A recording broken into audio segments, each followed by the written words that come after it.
Hebreos capítulo 9.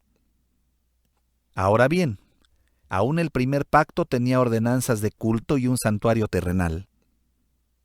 Porque el tabernáculo estaba dispuesto así. En la primera parte, llamada el lugar santo, estaban el candelabro, la mesa y los panes de la proposición. Tras el segundo velo estaba la parte del tabernáculo llamada el lugar santísimo, el cual tenía un incensario de oro y el arca del pacto cubierta de oro por todas partes, en la que estaba una urna de oro que contenía el maná, la vara de Aarón que reverdeció y las tablas del pacto, y sobre ella los querubines de gloria que cubrían el propiciatorio, de las cuales cosas no se puede ahora hablar en detalle.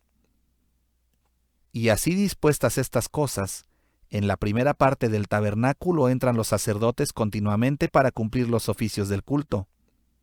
Pero en la segunda parte, solo el sumo sacerdote una vez al año, no sin sangre, la cual ofrece por sí mismo y por los pecados de ignorancia del pueblo, dando el Espíritu Santo a entender con esto que aún no se había manifestado el camino al lugar santísimo, entre tanto que la primera parte del tabernáculo estuviese en pie, lo cual es símbolo para el tiempo presente, según el cual se presentan ofrendas y sacrificios que no pueden hacer perfecto, en cuanto a la conciencia, al que practica ese culto, ya que consiste solo de comidas y bebidas, de diversas abluciones y ordenanzas acerca de la carne, impuestas hasta el tiempo de reformar las cosas.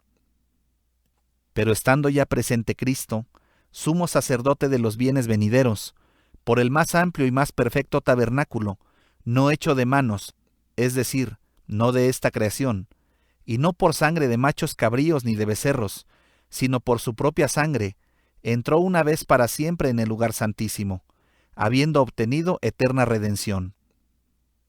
Porque si la sangre de los toros y de los machos cabríos, y las cenizas de la becerra rociadas a los inmundos, santifican para la purificación de la carne, ¿cuánto más la sangre de Cristo, el cual mediante el Espíritu Eterno se ofreció a sí mismo sin mancha a Dios, limpiará vuestras conciencias de obras muertas para que sirváis al Dios vivo? Así que, por eso es mediador de un nuevo pacto, para que interviniendo muerte para la remisión de las transgresiones que había bajo el primer pacto, los llamados reciban la promesa de la herencia eterna. Porque donde hay testamento, es necesario que intervenga muerte del testador. Porque el testamento con la muerte se confirma, pues no es válido entre tanto que el testador vive.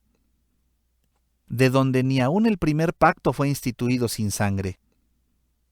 Porque habiendo anunciado Moisés todos los mandamientos de la ley a todo el pueblo, tomó la sangre de los becerros y de los machos cabríos, con agua, lana escarlata e hisopo, y roció el mismo libro y también a todo el pueblo, diciendo: Esta es la sangre del pacto que Dios os ha mandado. Y además de esto, roció también con la sangre el tabernáculo y todos los vasos del ministerio. Y casi todo es purificado, según la ley, con sangre, y sin derramamiento de sangre no se hace remisión.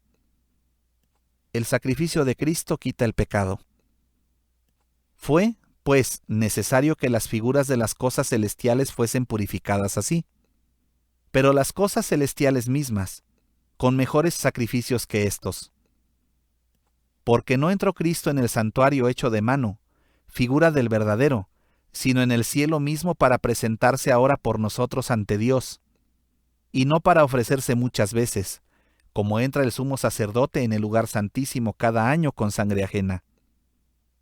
De otra manera le hubiera sido necesario padecer muchas veces desde el principio del mundo. Pero ahora, en la consumación de los siglos, se presentó una vez para siempre por el sacrificio de sí mismo para quitar de en medio el pecado.